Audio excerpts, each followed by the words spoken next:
तो पता ही नहीं चला कब मुझे नींद आ गई।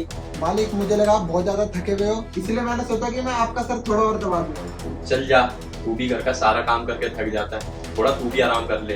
कोई नहीं मालिक, मैं तो घर में ही रहता हूँ, आप तो दिन भर बाहर ही काम करते हो तो आप ज्यादा थक जाते हो। अच्छा चल ठीक है, वैसे तू बातें बहुत बनाने सीख गया आजकल। चल जा, यहीं बैठ के बातें बनाता रहेगा या आराम भी करेगा। ठीक है मालिक। रामू, तुमने मेरी चैन देखी क्या? चैन? मालिक मैंने तो आपकी कोई चैन नहीं देखी। अच्छा ठीक है, तू जा। ठीक है मालिक। सोने से पहले तो गले गई थी, पता नहीं कहाँ चली गई।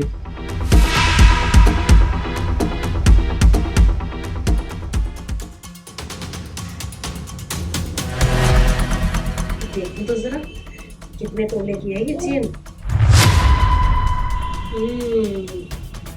4 तोले से तो कम नहीं होगी ये चेन। अब बन के दिखाता है ना सोने की चेन पहन के। कभी कभी तो मुझे उसे देख के ऐसा लगता है कि हमें ही चिढ़ा रहा है।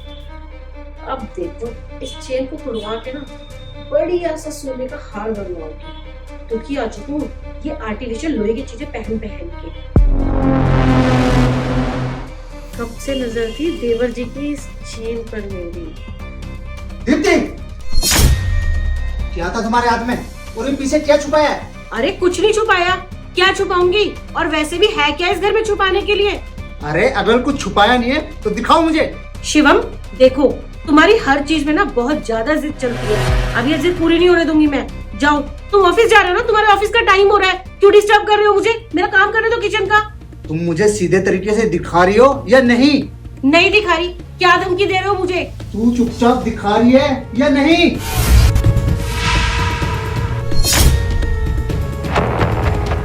ये चेन तो पारस की है ना, तेरे पास कहाँ से है? मेरे पास ये चेन तो मुझे पारस ने दी है। अच्छा, ये चेन तुझे पारस ने दी है? तेरी शक्ल देख के मुझे लग नहीं रहा कि ये चेन तुझे पारस ने दी है। एक काम करता हूँ, मैं पारस से ही पूछ लेता हूँ। पारस, पारस, पारस सो रहा है, वो नाइट शिफ्ट करके आया है। पारस, पारस। क्या हो गया भैया, इतने गुस्से में क्यों? तेरी चैन कहाँ है? भैया मैं इतनी देर से वही तो ढूंढ रहा हूँ। ले, ये रही तेरी चैन। भैया ये आपको कहाँ से मिली? ये बात मुझसे नहीं, अपनी भाभी से पूछ।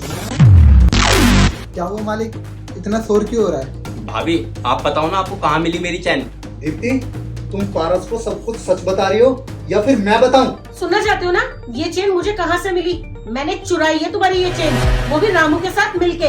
पैसे दिए इसे।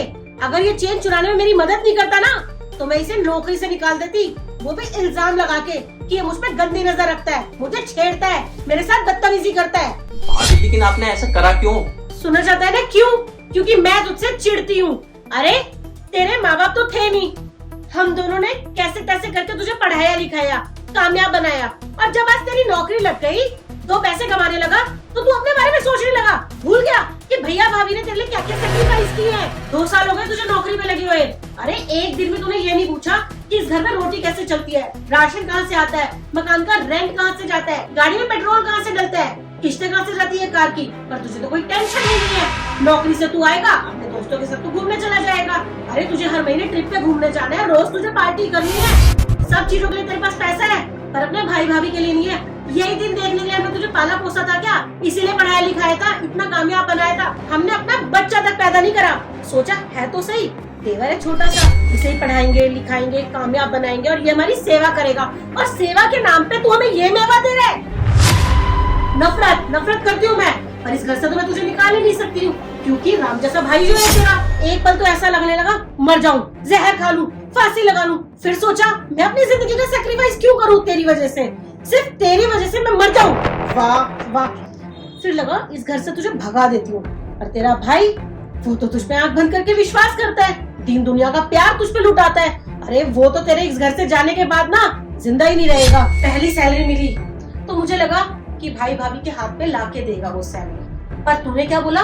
भाभी सैलरी तो अकाउंट में आई है। अरे अकाउंट में आई थी तो अकाउंट से बाहर नहीं निकलती क्या सैलरी? एक बार भी सोचा कहीं मंदिर ले चलूं, पर नहीं, तुझे तो अपनी पड़ी थी। थोड़े पैसे बचे तो तूने चेन बनवा ली। पैसे बचते हैं तो तू कपड़े ले आता है। अरे तू तो अपनी कमाई अपने पे उड़ा रहा है, हमारे घर में रह किस लिए रहा है तू? भाभी आपने ऐसा कैसे सोच लिया कि मैं आप लोगों को भूल जाऊंगा जिन्होंने मेरे लिए इतने सेक्रीफाइस किए हैं? मुझे बहुत अच्छे से पता है मैं जो कुछ भी हूँ आज सिर्फ आप दोनों की वजह से हूँ। अगर आप दोनों नहीं होते ना तो मैं यहाँ तक कभी नहीं पहुंच पाता। और हाँ भाभी, एक मिनट, मैं आप दोनों के लिए भी कुछ लाया हूँ। ये भाभी आपके लिए और भैया ये आपके लिए। आप दोनों की कल एनिवर्सरी है ना, मैंने एडवांस में आप दोनों के लिए गिफ्ट लिया था। मैंने सोचा कि कल आपको दूंगा, लेकिन आप अभी ये अभी ले लो। दीप्ति लो, पारस पहली बार प्यार से कुछ लाया है ना।